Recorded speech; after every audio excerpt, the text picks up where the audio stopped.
Well, I think energy security is obviously fundamental for us. We try to find a balance between energy security, economic competitiveness, and environmental sustainability. That's really the three key dimensions that we try and strike a balance between. So energy security for a country like Singapore, because we import a lot of our energy, in fact, 90% in terms of our electricity generation, 85 to 90% is by gas, and gas is entirely imported. So our challenge is really finding different ways to diversify our sources, both geographic and in terms of fuel types, in order to create a stronger base for our energy security. So the key steps we have taken, first in terms of gas, is really the building of our LNG terminal, the first LNG terminal, which came into operation last year in May. What that does is, because hitherto we have relied predominantly on piped natural gas, which is from our immediate neighborhood. With liquefied natural gas, we are now able to import from further afield and all over the world, really, where the gas supply is available. And that gives us a significant degree of freedom in terms of geographic sources, and also then in terms of possible contracts, pricing structures, and so on. That terminal that we have operating on Jurong Island now has the potential to be expanded significantly. And we've also announced the plans to develop a second terminal on the eastern side of Singapore. And that's really part of our longer-term strategic planning for energy security.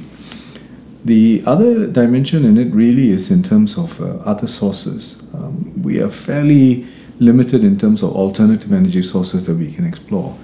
But solar is one of the more promising areas, and that's an area where we have taken some very deliberate steps in terms of increasing the potential for solar energy supply into our system, so raising the limits and removing certain thresholds, and more importantly, just facilitating more opportunities for people to try out different solutions.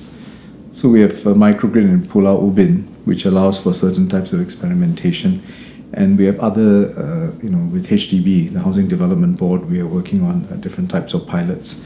And I think these give us different opportunities to see how alternative energy sources can be incorporated in our system. And the last thing I would say is part of energy security is also being energy efficient. You still need to be smart and effective and efficient in the way you use your energy as well. So that is where I think, first in terms of energy pricing, we don't subsidize our electricity, for example. So what that does is it communicates very clearly through the price signal the true cost of energy, and you work out your decisions in terms of how much you want to consume and the factor decisions you make. And at the same time, we are also promoting energy efficiency from the point of view of whether it's a business, in terms of buildings, in terms of operating equipment, and even for households in terms of energy consumption. And that's where information availability, in terms of appliances which are more efficient, also information that can work to give them a better sense of how they can change their consumption profile to optimize their energy bill.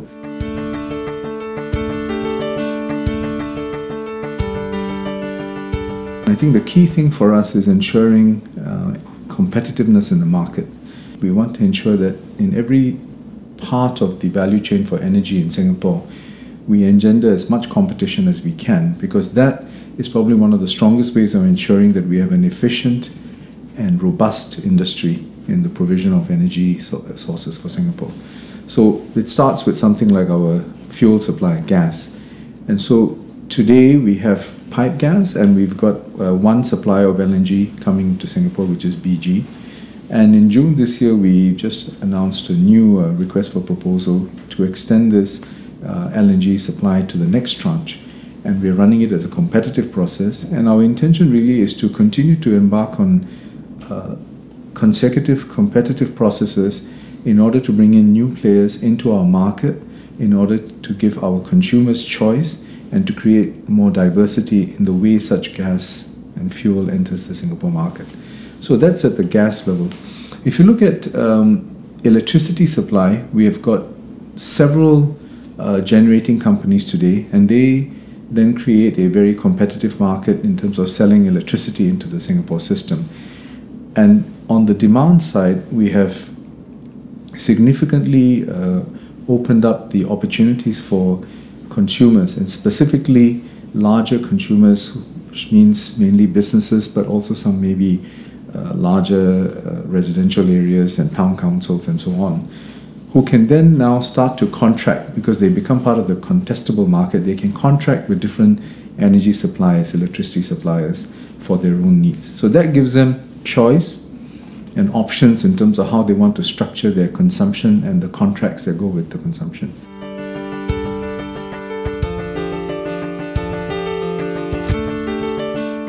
The other key dimension in this is capacity building, because obviously we have a sector which needs good people to continue to be involved, and that's also part of ensuring that we have a vibrant and compelling industry with a range of opportunities from a career point of view, from an investment point of view, and a business point of view. So that's where we have, we have a very targeted effort to ensure that we continue to attract talent into the energy sector in Singapore. This can be in the renewable sector, it can be in the more traditional energy sectors, it can also be in the area of regulation and various other aspects, because the energy ecosystem also includes financing services, legal services that support it, and various other technical support services.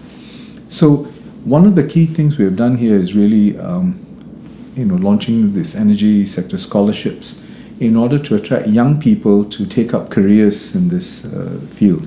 And this is something that is being done jointly with the industry, because the industry is where they can provide the career path, and the individuals can see for themselves what sort of pathway lies ahead of them, and they can make their judgment.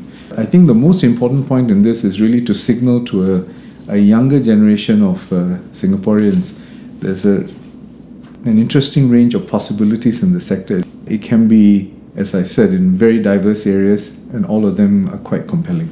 Part of our larger capacity building efforts in the energy sector is really also engendering thought leadership and creating an environment where we're not just talking about issues that we deal with today, but also thinking about some of the challenges in the energy space that lie ahead for countries and for businesses alike. So SIU is a very interesting platform in that regard.